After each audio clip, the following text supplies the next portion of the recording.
Bonjour à tous et bienvenue dans ce nouvel épisode de Vibration qui est un peu spécial. Je me trouve dans l'agence lyonnaise de notre entreprise avec Joe, Lolo et Max. Et l'idée un peu, alors c'est venu d'un échange avec Loris qui me disait ça me plairait de parler dans ton podcast.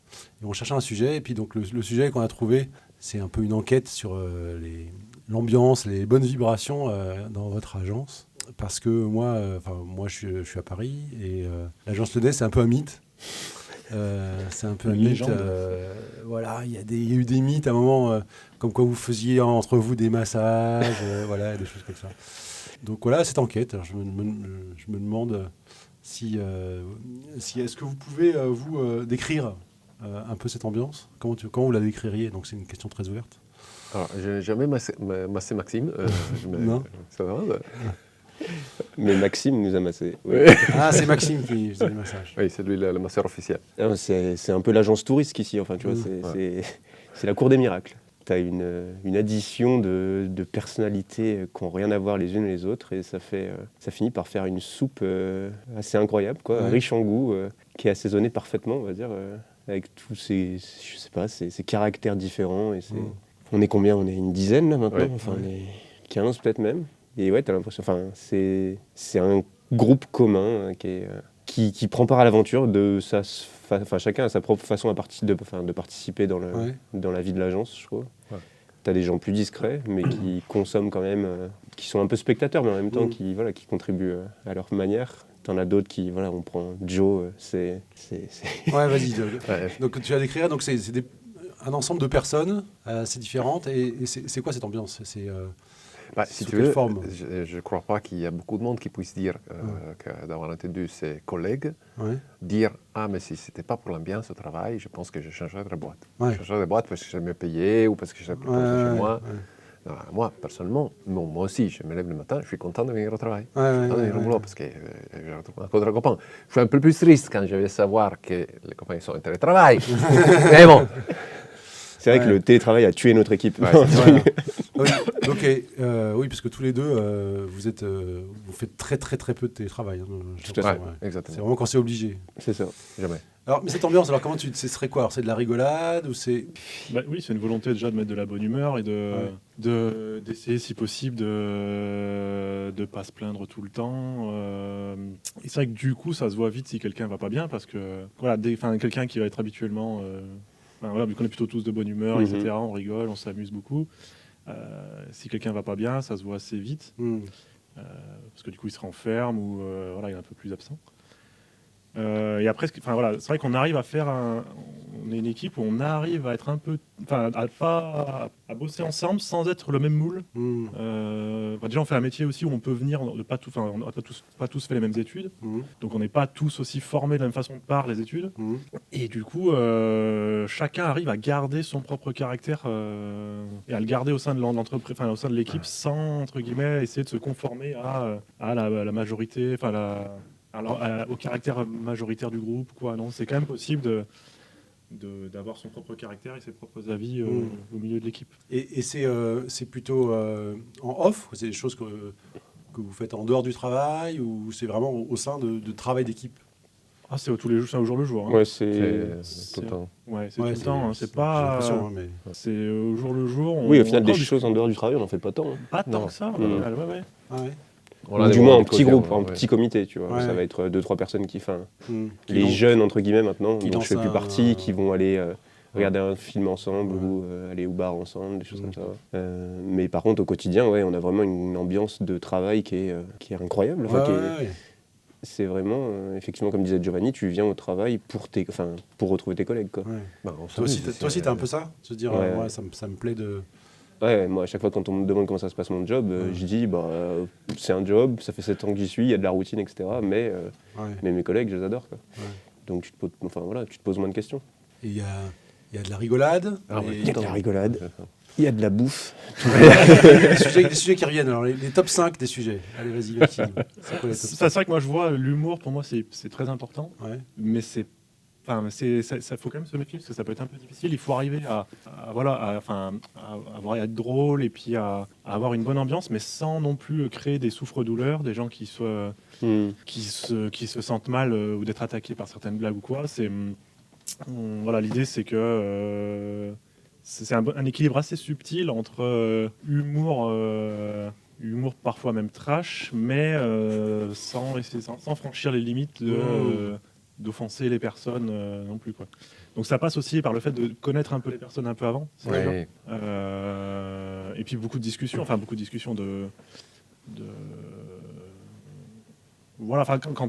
on fait des blagues, il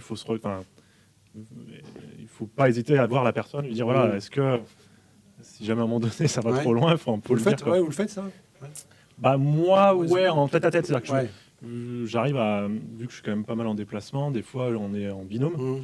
Et donc c'est vrai que c'est quelque chose que je vais souvent parler avec la personne pour dire ça fait genre 3 semaines que tu es arrivé, t'as vu que je faisais des blagues, est-ce que t'as trouvé que des fois ça va trop loin, etc. Moi, je t'explique, je ne pense pas ce que je dis quand je fais des blagues. Non, parce que je connais des personnes qui pensent que derrière l'humour, il y a toujours une part de vérité. Et moi, je suis pas du tout d'accord avec ça. Donc, il faut mettre les points, mettre les choses au clair très vite. Parce que si la personne pense que je pense vraiment ce que je dis, elle peut que me détester, quoi. Donc, on peut être assez cruel parfois entre nous, je pense. Enfin, comment dire. Mais c'est parce que on est amis. Oui, puis on peut être cruel avec nous-mêmes aussi. Oui, avec nous-mêmes aussi. Ce qui compte, c'est d'avoir aussi de l'autodérision. Si on est cruel avec quelqu'un, mais qu'on est des fois cruel avec soi-même en s'auto-cassant, ça permet de montrer qu'on ne se place pas au-dessus de la mêlée, mais au milieu de tout le monde. Oui, c'est ça. C'est que... Bon, par exemple, j'en ai marre des blagues avec la pizza ananas. Je sais pas. Oui, c'est ça. Oui, il y a aussi un humour un peu récurrent aussi. Des blagues. Il y a des running gags. Il y a des running gags. Chaque personne a son petit background qui la suit. Mathias, on le vanne sur la bouffe. Moi, on me vanne sur mon état physique. Parce que je suis toujours blessé. Joe. En fait, si t'as pas d'autodérision, c'est un petit peu compliqué, peut-être. Oui, non, mais c'est sûr, il faut. C'est vrai qu'il faut aussi se sentir bien dans sa peau parce que des fois, si on se prend des. La pauvre Clémence. Il y a quand même Clémentine qui s'est installée derrière, qui essaie de travailler. Quand on se prend des vannes, il faut pouvoir se dire que c'est bien qu'une vanne et que c'est pas une attaque, quoi. À partir du moment où tout le monde est d'accord là-dessus, tout va bien, quoi. Mais comme je disais, il faut arriver à que ce soit drôle sans être trop offensant, quoi. Donc l'humour c'est important. Après, effectivement, on parlait de la nourriture, effectivement, on a toujours quelque chose à grignoter, à manger. Mais ça permet aussi à la fois de créer une bonne ambiance parce que ça fait plaisir, ça fait un petit shoot de dopamine, je pense, un petit peu de sucre. Et aussi, ça permet aux gens de se déplacer au sein du bureau et de se retrouver au point central, là où il y a la nourriture. Et donc, des fois, d'échanger, de forcer à se déplacer au niveau du point central pour des fois discuter, alors que sinon, on serait resté dans son coin, son bureau, quoi. Mais après, il n'y a pas que les petites sucreries, il y a aussi nos habitudes. Les petites habitudes. Il y a un côté habitude aussi. Comme dans les blagues, running gag, il y a les running food. C'est vrai. Avec la pizza du... Ouais, mais là, justement, tu mets le doigt dans quelque chose là qui fait... Tu mets le couteau. On avait dit qu'on n'en parlait pas. On n'en parlait pas, mais on va en parler quand même. C'est juste... Parce que là, effectivement, l'ambiance de l'équipe va peut-être chuter d'un coup. Notamment à cause... Chute de production aussi. Chute de production, notamment du côté de notre ami Giovanni. Il s'est passé quelque chose de terrible la semaine dernière. Pas très bien, là, ce matin. Qu'est-ce qui s'est passé, Giovanni? Tu peux nous expliquer? C'est la pizzeria... une des meilleures pizzerias la meilleure pizzeria de quoi du monde. Pizzeria de Lyon. Non, du monde, non, mais quand même. En fait, quand tu goûtais à leur pizza, tu sentais l'amour dans la chose. C'était pas que du business. Et donc, ça va être dur de retrouver ça ailleurs dans une autre pizzeria. Ils ont fermé définitivement. Et on l'a découvert au dernier jour d'ouverture. C'est horrible. On avait les burgers, on avait la pizza, on n'a plus rien. Donc c'est de la nourriture assez saine. En fait. Bien sûr, toujours ici, bien sûr. J'avais une autre question à vous poser. Alors vous répondez comme vous voulez, chacun votre tour. C'est quoi le truc le plus dingue que vous avez fait ensemble, en équipe? Alors ça peut être pro ou perso. Max, tu avais un truc en tête. Je crois que Max, il avait un truc en tête. L'expérience, du coup, je l'ai fait en fait avec Giovanni. Donc je ne sais pas si pour Giovanni ce sera la même ou pas. Si. Mais avec Giovanni, on a eu un déplacement il y a une dizaine d'années au Cambodge. Et on travaillait directement sur les temples d'Angkor Wat. Et on y bossait la journée et des fois même après les heures d'ouverture. Et à un moment donné, on s'est retrouvés, en fait, on bossait. Et puis d'un coup, on se dit, mais c'est bizarre, il n'y a plus aucun touriste. La nuit est en train de tomber. Et en fait, on était tout seul sur les temples, au milieu de la forêt, sur un temple et tout ça. Le parc était fermé, enfin le... Ah oui, le parc était fermé. Nous, on avait un pass full access comme on travaillait pour l'organisme gouvernemental qui gère les temples. On avait un pass qui nous permettait d'aller partout, n'importe comment, n'importe où, n'importe quand. Trop bien. Il y avait des gardiens. Alors, vous passez. Il n'y avait personne avec vous, pas un guide Non, guide. Non, je crois qu'il y avait un gars dans son tuk-tuk, mais qui restait dans son tuk-tuk. C'est lui qui était à 100 mètres de nous, quoi. Il nous attendait. Donc on se baladait avec Max, il avait sa caméra, une caméra semi-professionnelle, il filmait tout, il photographiait tout, et les gens nous prenaient pour des stars. On passait à côté, il y avait les petits gardiens, et « Ah, movie star !» Non, mais on a grimpé sur les tours, par l'intérieur, on a fait plein de choses. Et à un moment donné, donc, quand la nuit était en train de tomber, on s'est mis à tourner un film de zombies. D'accord. Improvisé sur le coup. D'accord. Voilà, l'idée vient de... Ouais, je sais pas, on s'est dit, bah, tiens, en fait, l'atmosphère elle commence à faire nuit. Bah, voilà, la forêt, il n'y a plus un bruit, ça commence à devenir un peu une atmosphère de film d'horreur. Quoi. Et du coup, Giovanni s'est mis à faire le zombie. Je l'ai filmé et j'ai eu très peur. Et donc, c'était un grand moment où on a bien rigolé à faire ça. En plus, c'était une mission qui prenait un peu de temps, donc on a passé aussi un week-end off là-bas. Et on se baladait tout le week-end ensemble. C'était du grand partage, du bon partage. Giovanni a fait une cascade fait une cascade dans le spa où il s'est écrasé sur le côté, sur des escaliers. Mais ça va, il est sorti avec un gros bleu. J'ai survécu, oui. Changé de couleur, mais survécu. Et toi, t'aurais dit la même chose, Giovanni ? Si, moi je pensais à ça, sûrement. C'est le truc le plus loin que vous ayez fait pratiquement. Et aussi avec Mathias, je suis parti avec lui pour un gros déplacement, avec une journée de voiture aller, une journée de voiture retour. En ayant un peu contre ce qu'ils nous disent, ce qu'ils nous proposent de faire. Prenez le tram, non, on a trop de matériel, on prend la voiture. On est parti en voiture. Et on a fait 2 jours en voiture, plus le déplacement sur place. On a travaillé, bien sûr. Mais les temps libres, les temps de voiture, c'était de la cohésion à fond. Mais pourquoi c'était si loin ? C'est où ? C'était à Boulogne-sur-Mer, donc de Lyon. D'accord. Donc, une journée de route. Et je me disais, je redis par rapport à ça, c'est les temples encore, c'était une mission assez compliquée. Techniquement, on ne va pas rentrer dans le détail, mais des trucs vibratoires, ça marchait pas, c'était des questions assez compliquées. Donc il y a aussi la détente au travail, c'est aussi pour décompresser. Oui, ça donne l'ambiance. En fait, les blagues, ça part un peu dans tous les sens. Parce qu'il y a lui qui dit un truc, moi que je réponds, Mathias qui répond contre. Ça tourne en rond. Et après, ceux qui se moquent de vos blagues et ceux qui se disent « Ah, on s'entend plus ». Des fois, ça passe dans Teams. Donc, je balance une blague dans Teams, j'entends Pascal à l'autre bout du bureau qui explose de rire. Est-ce que vous êtes tous, attends, je ouvre encore une autre parenthèse, vous êtes tous des rapides en fait ? C'est vrai, on a un peu des snipers de la... tu vois, les blagues, elles sont rapides. C'est la vanne rapide. Tous. Non, comme vous dites, vous êtes tous très différents, mais...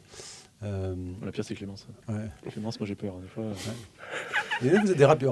Giovanni, c'est Bip Bip, on le surnomme. Voilà, en parenthèse, je la ferme sur la rapidité. C'est vrai que ça aide pour les blagues. Bah oui, il faut.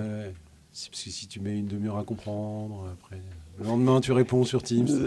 Pascal répond 2 jours. Il y a plein de blagues qu'on ne fait pas parce que le timing est passé. C'est passé. C'est fini. Et toi, Loris, t'as moi, alors dis la vérité. Non, ne dis pas la vérité, Loris. Ne dis surtout pas la vérité. Je ne dirai pas la vérité. Je peux couper au montage aussi.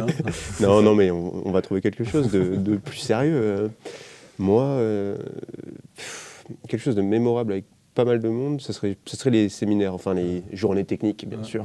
Je pense que c'est les moments qui permettent de vraiment sortir du contexte travail, tout en étant avec tes collègues, mais vraiment tu sens que les gens sont différents et ils sont plus libres, ils osent plus, enfin tu vois.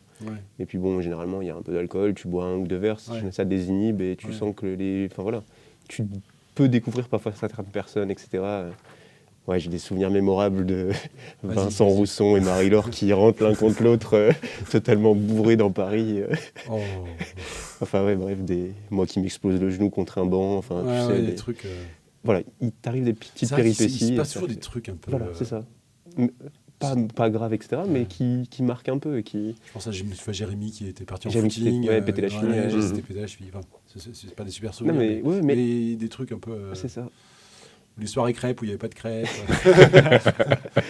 Une soirée piment aussi, où j'oublie de me laver les mains avant d'aller pisser. Enfin bref, je vous le souhaite pas. Hein.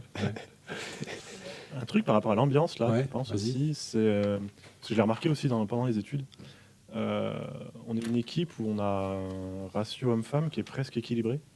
Et ça, c'est important aussi. Parce que moi, j'ai remarqué que quand il n'y a que des hommes ou que des femmes, c'est plus difficile. Ça permet d'avoir un meilleur équilibre, que ce soit équilibré justement en termes de parité. Parce que quand il n'y a que des mecs, malheureusement, tu as des fois la testostérone. Des fois, c'est un peu celui qui va... C'est un peu mono. Ouais, c'est ça. Voilà, c'est ça. Ça va devenir un peu pauvre en termes d'humour. Ouais, alors que là, on peut faire plus de blagues sexistes. Elles sont plus facilement acceptées. Je rigole. Elle me fusille du regard. Non, mais même sans parler d'humour, même pour les discussions, ça permet vraiment d'élargir le champ des discussions. Donc c'est vraiment important d'avoir une mixité à ce niveau-là, je trouve. Il a raison. Et après, Amandine, elle n'est pas là, Amandine, mais on lui aurait posé la question, je pense. Non, mais c'est sûr que oui, le ou la manager, c'est important dans l'équipe, parce que c'est la personne qui va permettre de poser un cadre, mais de savoir quand on peut un peu en sortir, ou à quel moment être souple, et à quel moment dire allez les enfants, maintenant on s'y remet, quoi. C'est fini les conneries. L'autre avantage que je vois, c'est un peu dans le sens d'un cercle vicieux qui fait que comme on a une bonne ambiance, comme on travaille bien ensemble, on a un turnover aussi très bas. Et ça fait longtemps qu'on travaille ensemble, donc le plus on travaille ensemble, le plus on se connaît, le plus l'ambiance monte. Et ça va tout dans le bon sens. Ah, c'est vrai, mais ça, je l'ai pensé à une époque, parce que c'est vrai on parlait d'Amandine, moi ça fait presque 20 ans que je travaille avec Amandine. Depuis 20 ans aussi, presque. Presque. Et toi, Maxime, 20 ans. Donc c'est vraiment des... Il y a ce côté-là où c'est vrai que c'est des gens qui sont là depuis très longtemps, qui se connaissent bien, et une équipe qui est soudée aussi par le temps. Hein. Mais dans un sens, vous avez pas... Il n'y a pas un turnover nul. Hein. Il y a des gens qui sont arrivés récemment. Oui. Il y a des alternants, des alternantes. Mathias, il est là depuis pas si longtemps. Les alternants, regarde, il y a plein de photos de jeunes. Il y a des jeunes. Hein, donc, on les intègre bien, les jeunes. Il y a des photos de jeunes sur mon tableau de notre ardoise. Ouais. Ça me fait penser que, peut-être suite à cet enregistrement, parce que là, vous êtes que 3, peut-être que tu feras un petit micro-trottoir. On essaiera de faire des petites questions rapides. On montrera ça à la fin de l'épisode du podcast. Une autre question, c'est cette amitié, en fait. Tu parlais de la pizza et de l'amour. C'est toujours un peu ambigu, quoi, au travail. Est-ce que c'est des amitiés? C'est quoi la différence entre une amitié au travail? Parce que c'est vraiment une question d'amitié, je pense. Hein. La façon de s'entendre, de faire de l'humour, de rigoler. Et une amitié pro, une amitié perso. Comment vous voyez comment cette différence? Il n'y en a pas? Ou il y en a une très tranchée ou... Je pense que ça dépend de chacun, de sa vision du travail notamment. Moi, je sais que le travail, c'est la continuité de ma vie perso. Tu vois, je vois pas... Le travail n'est pas quelque chose d'à part. C'est vraiment une partie intégrante de ma vie. Du coup, les relations que je peux lier au travail, c'est des relations... il n'y a pas d'histoire, c'est du travail. C'est des amis, mais des véritables amis. De toute façon, on se parle tous en perso. Tu vois, les contacts, on les a au travail, mais on les maintient en perso. Le soir même, on va se renvoyer une connerie. Hier, Max, il m'a partagé un teaser d'une course de Formule 1. Giovanni m'a envoyé un réel de... Ça, c'était hier? C'est ça. Une Italienne qui chante... Bref, plein de... C'est l'histoire de ma maman. C'est ça. Chacun, au final, on connaît vraiment bien les vies de chacune. Pour moi, personnellement, il n'y a pas de distinction amitié pro, amitié perso. C'est des relations... C'est des relations qui se développent et qui peut croître plus ou moins en fonction des affinités des uns et des autres. Mais la plupart de mes amis, c'est des amis que j'ai connus au travail, que ce soit ici ou en Italie, dans les 3 endroits où je travaillais. On passe tellement de temps au travail que forcément... Moi, j'avais plus l'impression d'une seconde famille. C'est-à-dire, parce que la famille, c'est les gens dont tu es proche, mais que tu choisis pas. Le travail, c'est un peu pareil, en fait. Tu choisis pas forcément tes collègues de travail. C'est vrai. Donc, alors que tes amis... Tu peux quand même, hein. Tu peux dire non à certaines choses. Tu peux changer de famille. Mais oui. Non, mais voilà, pour moi, ça ressemble plus un peu à ça que les amis où c'est des gens que tu vas voir par petites touches plus ou moins régulièrement. Et puis, alors que là, on peut passer beaucoup de temps ensemble pendant des journées, etc. Et du coup, avec des gens que tu n'aurais peut-être jamais rencontrés autrement qu'avec le travail. Et ouais, moi je vois plutôt comme une seconde famille. Qui joue le rôle de la belle-mère là dans l'équipe, Max. Amandine. La belle-mère, généralement, tu l'aimes pas trop, c'est pour ça. Ok. Bon, Amandine ne va pas écouter cet épisode. Non, elle est en convalescence, on pense à elle. Ouais. D'ailleurs, on lui a envoyé un message avant son opération. Tu vois, on disait ça, mais je crois que c'est une de tes questions plus tard. Une réelle solidarité, c'est la prochaine question, donc je vais nous laisser finir celle-là. Mais c'est effectivement, ce que vous dites là, en fait, c'est intéressant, parce que c'est pas du tout donné dans d'autres équipes. Enfin, je parle pas de notre entreprise, mais ailleurs, le perso et le pro se mélangent. Il y a un peu une frontière, quoi. Des choses qu'on va pas dire, on va pas déranger les gens en dehors. Ça reste dans les heures de travail, ou peu importe. Chacun, c'est assez rare, à mon avis. Ce que vous décrivez, c'est intéressant. On a fait des week-ends ensemble, on a fait des vacances ensemble pour certains. Oui, c'est... Pour mes 5 ans, j'ai cuisiné les lasagnes pour tout le monde, pour toute l'agence. C'était 15 kilos de lasagnes maison de début à la fin. D'accord, attends, 15 kilos de lasagne, d'accord. Et pour tes 50 ans, tu aurais pu faire 50 kilos. La maison avec la pâte. En fait, pâte fraîche que tu as fait, le ragoût que tu as fait cuire. Tout à fait. On s'était régalé. Et combien de kilos de béchamel alors? Combien de litres de lait? 2 litres de béchamel, 2 litres de lait pour la béchamel. 4 kilos de viande, 7-8 kilos de pâtes. Tu vois, on finit toujours par parler de bouffe. Non, c'est magique quand même. La cuisine, c'est un moyen de partager de l'amour avec ses potes. L'Italie, ça passe par là. C'est vrai. Mais après, c'est vrai que l'amitié, ambiance là au boulot, je pense que ça demande aussi de la curiosité et un peu des points communs à minima sur lesquels discuter. Pas forcément d'être d'accord sur les points de vue, mais au moins savoir sur quoi on peut, de quoi on peut parler. Et puis si on a des choses où on est tous en commun, tous d'accord, c'est encore mieux. Après, en fonction des personnes, tu vas t'adapter un peu. Oui, c'est ça. Si je passe, c'est une personne qui effectivement est fan de quelque chose et que j'apprends qu'il y a quelque chose en lien, je vais lui dire t'as vu, il y a eu ça. Je sais pas, un concert machin d'une personne qu'elle aime bien, tu vas y aller, tu vas pas y aller. Ça lance le... Avec Mathias, je suis allé au concert de Iron Maiden et on va y retourner à Lyon. D'accord. Donc c'est effectivement chercher, mais du coup, entre guillemets, faut chercher volontairement. Qu'est-ce que les personnes aiment, n'aiment pas, et trouver ce qui peut être en commun. Max, tu connais Waracles? C'est sûr que si tu n'as pas la curiosité, tu restes cantonné, tu sais pas ce qui leur plaît. Oui, c'est ça. Et ça, c'est important en fait de savoir. Si on sait ce que les gens aiment bien, dès qu'on a une info là-dessus, on pense à cette personne, on va lui dire, on va en parler. Et puis on va découvrir de nouvelles choses aussi. Donc c'est. C'est ce que tu fais avec tes amis normalement. Je me disais aussi, on parle un peu comme ça, les idées qui nous viennent à l'esprit. Que on peut avoir des très bons amis, mais qu'on peut voir parfois. Si c'est mon meilleur ami et je le vois tous les 6 mois, ou je le vois tous les ans, ça vous arrive ça? Oui. Et pourtant tu considères que ça fait partie de tes meilleurs amis, alors que là on se voit en moyenne tous les jours, quasi quoi. 4 heures par jour, 20 heures par semaine. C'est clair. C'est énorme. Alors j'avais une autre question, comme tu disais là, sur la solidarité. C'était comment je l'avais formulé? Oui, c'est est-ce que vous avez senti, alors bien sûr j'avais des idées en tête, mais je vous laisserai répondre, une réelle solidarité entre vous? Je parle lorsqu'il y a des moments un peu difficiles. Je pense qu'on a chacun nos exemples vraiment marquants. Des exemples? Je vais commencer. Personnellement, il y a 2 choses qui m'ont vraiment marqué. Une qui me concerne directement, c'est quand je m'étais fait opérer de mes hanches en 2022. J'ai eu 2 mois et demi d'arrêt. Et 1 fois par semaine ou 2 fois par semaine, j'avais l'équipe qui venait manger avec moi.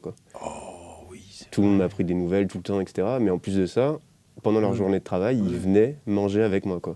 Notamment avec le burger c'était quoi à l'époque? C'était le mardi. On revient à la bouffe. Le mardi, on revient à la bouffe, etc. Parce que c'est le moment au final où on partage des choses, comme tu disais, c'est central chez nous. Mais du coup, ils venaient me voir alors que j'étais arrêté, etc. Vraiment, pour le coup, là, j'ai senti qu'il y avait vraiment quelque chose de fort avec l'équipe. Et le deuxième exemple qui m'a marqué, c'est Vincent Rousson, notre ancien collègue là, qui a déménagé maintenant dans la Loire. Donc il a eu des problèmes de santé, enfin pas lui directement, mais sa compagne. Et ça a été vraiment, vraiment une période difficile pour lui. Et on a senti une mobilisation et puis même une inquiétude de la part de toute l'équipe. Et voilà, c'était fort, ouais. C'était vraiment fort. Donc effectivement, il y a plein d'exemples de solidarité dans l'équipe. Il y a vraiment une... Non, mais Maxime, je me souviens, il était prêt à lui donner des jours de congé, etc. Enfin voilà, on a essayé... vous avez tout aussi. Ouais. C'est ça.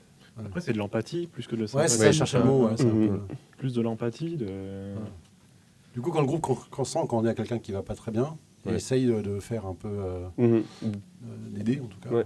Et puis, moi qui vais beaucoup sur le terrain, il y a des fois où je suis coincé, en situation où je suis coincé sur le terrain, et il n'y a que quelqu'un à distance qui peut m'aider.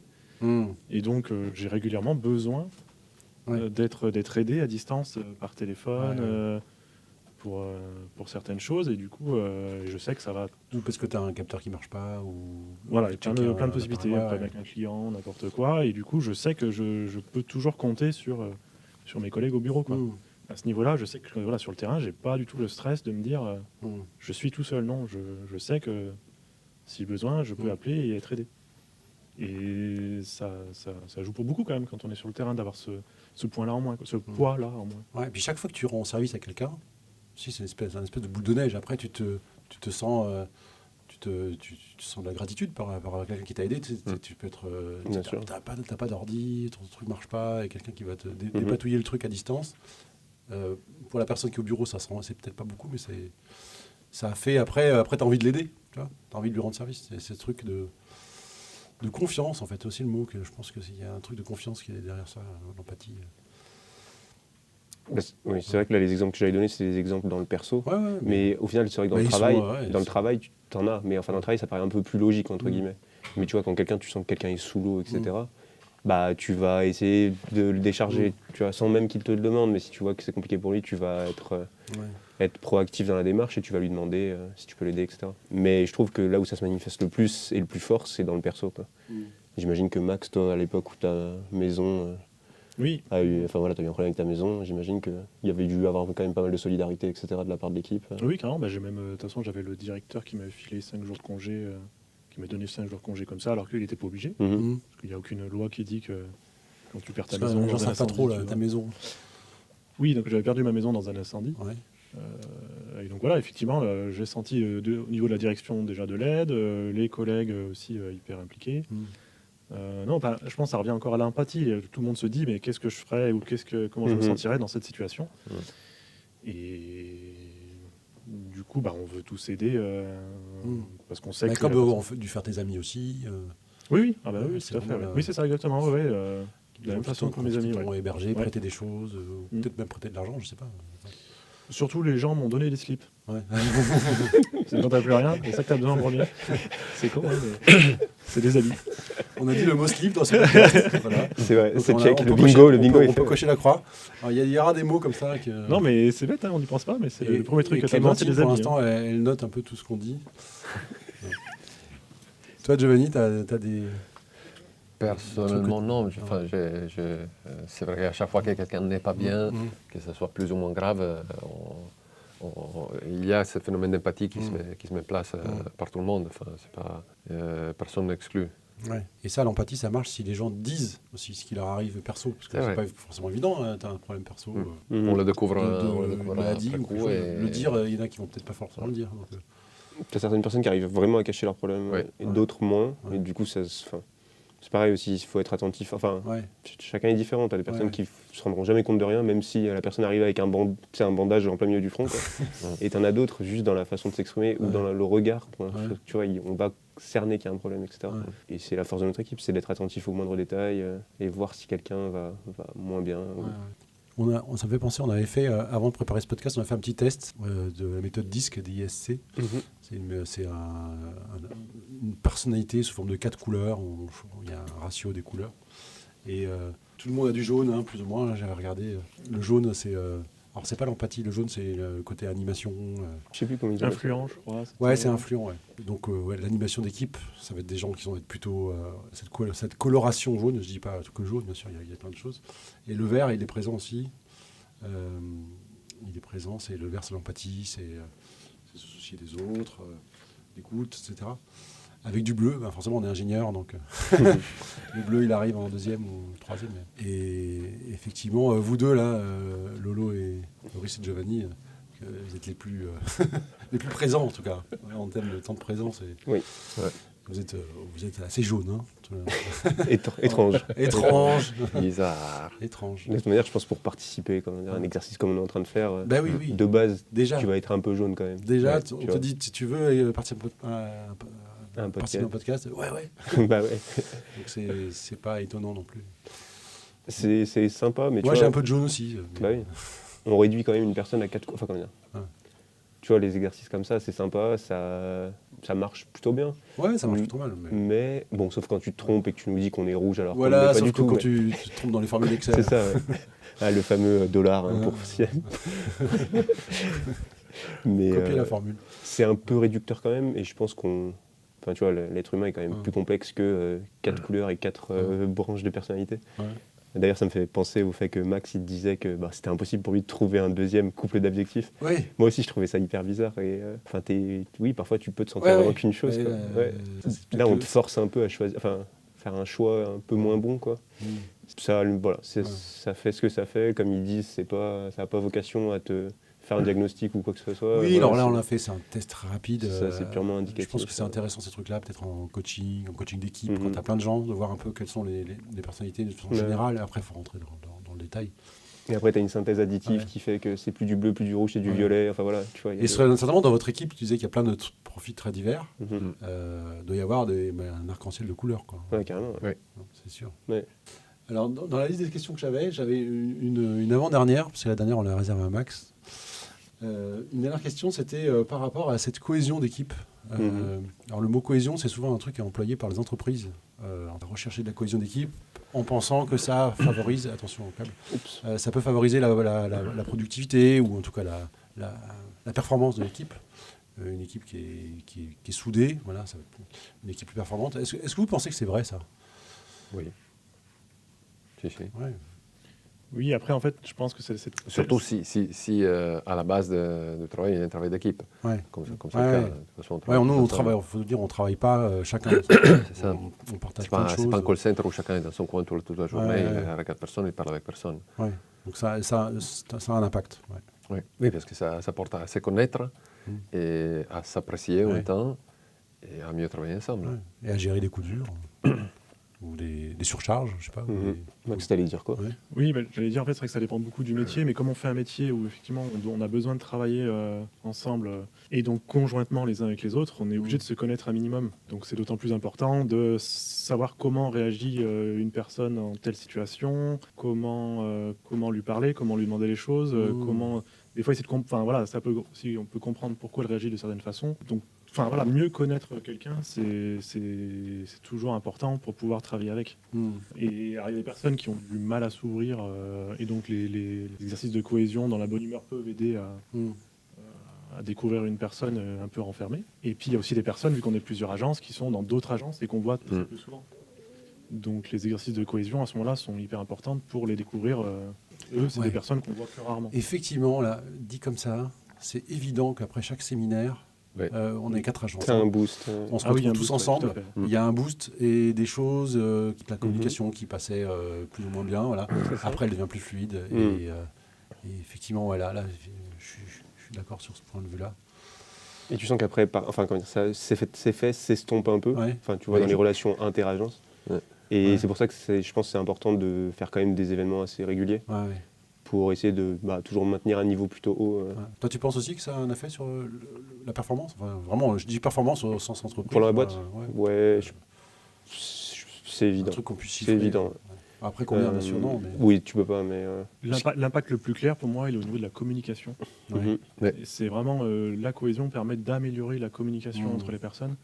Et dans notre métier, c'est quelque chose d'important. Donc voilà. Parce que quand ça passe pas... Oui, c'est ça. On va découvrir qu'il y a des personnes qui ont besoin qu'on mette les formes quand on lui dise. d'autres personnes qui, au contraire, n'aiment pas qu'on tourne autour du pot et qu'on dise tout de suite ce qu'on veut demander. Mais ça, il n'y a qu'en échangeant avec la personne qu'on le découvre. Et donc, ça permet à chaque fois de se dire, OK, maintenant, je vais parler avec telle personne, je vais écrire mon mail différemment. Ou je vais préférer plutôt l'appeler. Voilà. Et tu feras toujours plus d'efforts et de concessions pour quelqu'un que tu connais bien. Et encore mieux si tu l'apprécies, mais oui, tu feras toujours plus d'efforts, etc. Et on le voit même dans le business. Quand tu fais une offre à un client ou un truc comme ça, si tu l'as pas appelé au téléphone et que tu as eu juste un contact mail, tu sais que tu auras beaucoup moins de retours positifs que si tu l'as appelé, etc. Si ça marche comme ça, c'est la vie, quoi. Faut se parler, il faut communiquer, il faut porter de l'attention à l'autre.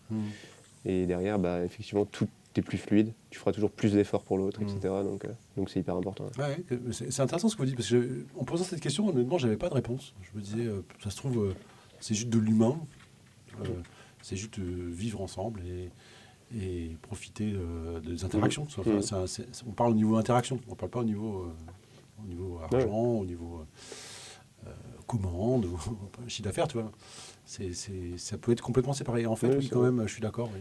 Après, attention, là, on est entre personnes qui partagent un peu cette même vision de l'ambiance. Ouais. Et donc, je pense que pour certaines autres personnes, au contraire, ça peut être un peu néfaste, entre guillemets, parce que ça va être trop les gêner. Tu vois, il y a des personnalités qui ont besoin d'être archi-focus, et on va peut-être plus une source de perturbation et de dérangement.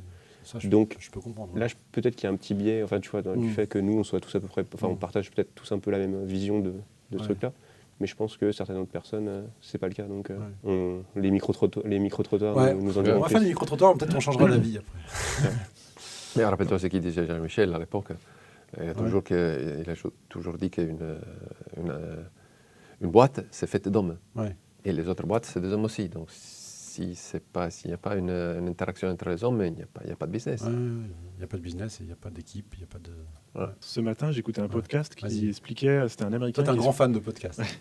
Il expliquait comment négocier avec les Américains. Et donc lui, il expliquait il faisait une conférence en Suisse où il expliquait que les Suisses sont très carrés, très polis, etc. Et il dit c'est pas du tout la bonne façon de faire avec les Américains, parce que les Américains, tu peux présenter le meilleur produit du monde, si tu leur crées pas une émotion, ça marchera jamais. Donc il faut qu'il y ait du relationnel, de l'émotion. En tout cas avec les Américains, c'est hyper important, sinon tu vendras jamais rien. Et donc voilà, je pense qu'il faut vraiment s'adapter aux personnes. Il y a des personnes avec qui il faut simplement présenter des arguments et puis elle sera convaincue, et d'autres personnes où il faut au contraire tout jouer sur l'émotion. Et en vrai, le boulot c'est un peu pareil aussi. Il faut, quand tu connais un peu comment agit une personne, comment elle réagit, comment elle fonctionne, ça permet de entre guillemets faire en sorte que tout le monde aille dans le même sens. Et donc, par contre, ça implique de ne pas utiliser la même méthode pour chaque personne aussi. Il faut un peu individualiser la façon de travailler entre les personnes. On est obligé. Il faut trouver une cohésion d'équipe, mais sans oublier les particularités des gens. C'est un équilibre qui est pas simple. Ouais, c'est clair. Bon, dernière question qui n'en est pas une, en fait, c'est Max. Moi, je suis un peu aussi descendu pour te voir, parce que tu vas partir en congé sabbatique. Est-ce que tu peux nous raconter un peu comment ça s'est décidé, ce congé sabbatique, et puis après, qu'est-ce que tu vas faire, mais surtout la genèse? Alors en fait, c'est vrai que ça a commencé en 2014 quand avec ma femme on est parti en voyage de noces pendant 2 mois et demi en Amérique du Sud. Et quand on a fait ça, on s'est senti tellement bien là-bas en voyage de se dire ok, là on vraiment partir pendant plusieurs semaines complètement déconnecté de notre vie en France, que ce soit le travail, tout le reste, qu'on a trouvé ça génial de pouvoir vivre et se balader à un rythme lent en fait. Sans parce qu'avant on faisait des voyages où on était beaucoup plus au contraire très très chargé à essayer de voir le maximum de choses, et on s'est dit qu'on le referait un jour plus longtemps que 2 mois et demi pour l'Amérique du Sud. En fait c'est vraiment pas énorme en fait, on voit pas tant de choses que ça. En 2014 vous êtes resté combien de temps? 2 mois et demi. Ah oui. Et c'était ça vous a plu ou t'as trouvé ça trop? Ah non, c'était génial. Tu voulais réitérer cette expérience? C'est ça, voilà, on voulait le refaire mais sur une durée plus longue, et on s'est dit qu'on le ferait ça avant nos 50 ans. Et voilà. Et ma femme cette année en fait, elle a décidé de quitter son travail où elle était en train de faire un burn-out et c'était compliqué.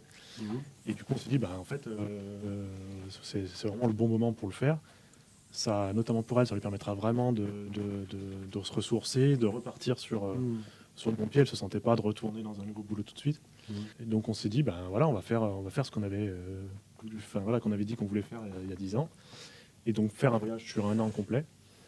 Et là, pour le coup, voir beaucoup plus de l'Amérique latine que ce qu'on a pu voir, parce qu'on connaît bien la partie Mexique et la partie donc, un peu Bolivie, Pérou, Chili. Mais on voudrait essayer de visiter un peu tous les autres pays, et puis avec sans aucun plan précis, sans prise de tête et sans impératif horaire, etc. Quoi. Donc pour vraiment rencontrer les gens, profiter et vivre des expériences. Quoi. On s'est rendu compte pendant nos voyages que ce qu'on se souvient le plus, c'est les rencontres importantes. Ouais, on revient aux interactions. Et voilà, les interactions importantes, et après des événements, alors bons ou des fois aussi mauvais. Mais voilà, c'est ces deux choses-là, en fait. Et donc, on voulait essayer de mettre l'accentuation quand même sur l'interaction avec les gens. Ouais. Voilà, on s'est dit donc pendant 1 an de faire ça. Mais il y a eu un moment clé où vous l'avez décidé, où ça s'est fait petit à petit. À un moment où vous avez dit, allez, chiche, on y va. Ça a été assez vite, en fait. Ouais. Vraiment, le jour où elle s'est dit, faut que je parte de ce boulot. Voilà, en discutant ensemble, on s'est rendu compte qu'elle ne se sentait pas de reprendre tout de suite un nouveau boulot parce qu'elle était en moitié en burn-out, quoi, et qu'il fallait qu'elle se repose. Et voilà, du coup, ça s'est revenu naturellement de se dire, voilà, le projet qu'on avait, c'est vraiment le bon moment, quoi. Ouais. Plutôt que d'être coincé dans un boulot, etc. Moi, j'attendais aussi, parce que moi, à la base, pendant des années, j'étais tout seul à mon poste. Et donc, j'attendais aussi qu'il y ait un collègue qui puisse faire le même travail que moi et qui puisse me remplacer, entre guillemets. Et donc voilà, maintenant Mathias est là depuis 3 ans, je crois. Il est bien implanté, il fait très bien le travail. Voilà, j'ai toute confiance en lui, entre guillemets, pour faire le travail qu'il a besoin de faire. Ça va lui faire plaisir quand il va écouter ça. Non, mais c'est vrai, je pense vraiment. Enfin, je veux dire, c'est aussi parce que j'ai vraiment confiance en Mathias que je me dis, voilà, c'est bon, je peux laisser mon poste pendant 1 an. Je sais que ça va pas mettre l'équipe dans la galère, quoi. Donc en plus, on a réussi à trouver quelqu'un en plus pour ajouter le soutien pour qu'il reste 2. Ouais. Donc non, vraiment là. Et toi, tu l'as annoncé. Moi, j'en ai parlé en début d'année, début 2025. Donc pour un an avant, fin décembre 2025. Donc j'en ai parlé longtemps à l'avance aussi. L'idée, c'était aussi. T'as commencé à en parler même un peu avant. Je crois. Oui, possiblement. Il y a peut-être fin 2024. Ouais. Et donc ça prend combien de temps à organiser un truc comme ça? Quelqu'un qui voudrait qui nous écoute là, parmi les millions d'auditeurs. Si on veut comme ça partir sur 1 an, 6 mois, c'est le minimum. En étant bien organisé, plus c'est mieux, mais déjà un 6 mois minimum. Ouais. Ne serait-ce que il y a des papiers, typiquement le permis de conduire international, ça prend des mois. Voilà, donc rien que d'un point de vue administratif, il faut plusieurs mois. Mais voilà, il faut quand même prévoir un bon 6 mois, c'est pas mal, se faire un rétro-planning. Choisir les bonnes saisons aussi. Pour les... Oui, voilà, même si on n'a pas un plan précis, on sait qu'on veut être à telle époque, à peu près à telle période, à tel endroit, pour la météo et tout ça. Voilà. Et après, c'est vrai que c'est sur la fin, beaucoup les préparatifs de dernière minute qui sont aussi les plus compliqués on met en location la maison, donc il y a beaucoup de choses à faire pour que la maison soit prête pour les locataires. Là, c'est le rush final, hein. On est à J-25. Oui, c'est ça, à peu près, oui. Mais voilà, mais disons que pour l'instant, je pense que je vais être à fond jusqu'au départ. Et c'est qu'une fois là-bas que je vais me dire, ça y est, j'y suis, que je réaliserai. Quoi. Là, t'es en mode organisation, en fait. Oui, complètement. Oui, là, je réalise pas du tout. T'as ton planning... Et t'arrives pas à te dire wouhou. Enfin... Non, pas encore du tout. Non, c'est sûr que ce sera une fois sur place. Ouais. Non, là, je suis trop dans le rush là. Donc, mais c'est pas grave. Ce sera entre guillemets la déconnexion sera encore plus forte. Il y a un peu de stress ou de l'excitation? Un mélange des deux, je dirais. Là, le stress pour que tout soit prêt pour le départ, mais je suis plutôt confiant. Et l'excitation, je pense, que ça sera dans les derniers jours que ça va vraiment, monter. Ouais, parce qu'un truc que tu penses, que tu rêves de faire depuis 10 ans, 11 ans, quand ça arrive, c'est... Du coup, mais je pense que ce sera... on verra, ce sera un peu le rêve éveillé pendant qu'on y sera, On sera prêt à te réveiller de ton doux rêve, t'en fais pas, Max. Nous, on t'attendra de pied ferme. Moi, par rapport au sabbatique, c'est marrant. Il y a une question qu'on m'a posée, je pense, quand j'avais pris un sabbatique de 6 mois, c'était plus court, qu'on m'a posée peut-être 100 fois. Mais tu vas jamais revenir, non, c'est ça? Ça va pas être trop dur de revenir. Et là, t'es pas parti. Toi, t'es en mode, je vais partir. Et on te projette. De quoi vous parlez? C'est très marrant. Ouais. C'est très marrant. Et je pense que quand tu fais des grands projets comme ça, alors ça peut être un sabbatique, ça peut être aussi autre chose. Les gens, en fait, ils parlent d'eux-mêmes. Je pense qu'ils parlent. Ils projettent leur peur, leur envie, leur machin. Désir, ou etc. Et en fait, quand il dit ça va pas être trop dur de revenir, en fait, ça veut dire moi, si je faisais ça, j'aurais trop peur du retour. Mais on a un cerveau, je vis la même chose, effectivement, exactement la même chose. T'as des gens qui te posent cette question-là ? Oui, tout à fait. C'est incroyable. Non, mais pour j'aurais plein d'exemples comme ça, mais c'est que je pense que les gens, on a un cerveau qui est fait pour combattre l'imprévu. Ouais. Tu vois, de se dire, il faut, plutôt que de regarder qu'est-ce qui pourrait bien se passer, on essaie de lutter contre ce qui pourrait mal se passer. Donc on réfléchit tout de suite à qu'est-ce qui pourrait mal se passer, comment je réagirais, qu'est-ce à ça. Voilà, c'est ça. Et donc c'est vrai qu'il y a la majorité des gens, mais c'est aussi, je pense, c'est l'évolution. C'est l'évolution humaine qui a fait ça, que peut-être ceux qui s'en sortent le mieux, c'est ceux qui anticipent le mieux les situations, les mauvaises situations. C'est ce cerveau c'est ça. Qui nous a fait... Exactement, mais c'est vrai qu'effectivement, c'est... Quand on parle de choses comme ça, la première chose des gens, effectivement, c'est souvent oula, mais c'est dangereux, mais comment vous allez faire ce pays-là. Mais voilà, c'est ça. C'est toujours ce qui vient en premier. Ouais. Mais je pense que je pense que notre cerveau est comme ça, et c'est aussi peut-être très occidental aussi. Je pense qu'il y a des cultures où ça réfléchirait pas comme ça, et ça réfléchirait plus au jour le jour, en mode voilà, ça va être trop bien. C'est très variable selon les personnes. Oui. Occidental, je sais pas, parce que le sabbatique, il y a des pays peut-être qui le feront plus. En France, c'est pas. Non, je pense que c'est la réaction des gens quand tu annonces que tu vas faire ça, en fait. Ouais, c'est clair. Bon, écoute, on va te souhaiter un super voyage. Ouais. Merci. Profite bien. Ouais. Un joli rêve éveillé. Et voilà, merci d'avoir été là. Je pense que la pause midi est bientôt finie. Merci à toi, Alexis. Merci à toi. Ouais, merci. Et puis, on fera un petit montage micro-trottoir si on arrive à faire quelque chose. Ouais, on essaie. Et à très bientôt. Et merci de m'avoir accueilli dans votre jolie agence. Avec plaisir. Merci, Alexis. Salut. Salut, Colombias. Un petit mot pour décrire l'ambiance dans l'équipe ? En une phrase, je dirais que le plus important dans notre équipe, c'est la confiance qui règne entre chaque collaborateur. Très bien. Salut Catherine, excuse-moi de te déranger. Tu pourrais me décrire l'ambiance qui règne dans l'équipe en quelques mots, s'il te plaît ? L'ambiance, écoute, moi je trouve que c'est vraiment une catastrophe. Les gens sont pas très sympas, personne rigole, c'est très très froid quoi. Bon, allez, trêve de plaisanterie, mais bien sûr que l'ambiance est parfaite, ne changez rien et continuez comme ça. Merci Cathy. Salut Monsieur Code. Dis-moi, tu pourrais décrire l'ambiance de l'équipe en une phrase, s'il te plaît ? Équipe qui t'a accueilli chaleureusement. Joie, bouffe et bouffe en fait. Je suis bien d'accord avec toi. C'est bien résumé. Merci Nathan. Emma Pascal Paris, récemment arrivée, la plus jeune de l'équipe. Comment tu décrirais l'ambiance dans l'équipe ? Eh bien, jeune, justement, voilà, avec cette joie de travailler. Et surtout travailler. Ouais. Surtout travailler. Et voilà, fonctionner en mode projet, solidaire. Et puis les pauses sympas aussi, pour décompresser. Merci Pipi. Et Marie-Laure, tu pourrais décrire s'il te plaît l'équipe, l'ambiance dans l'équipe, en une phrase ? Moi, je dirais sourire.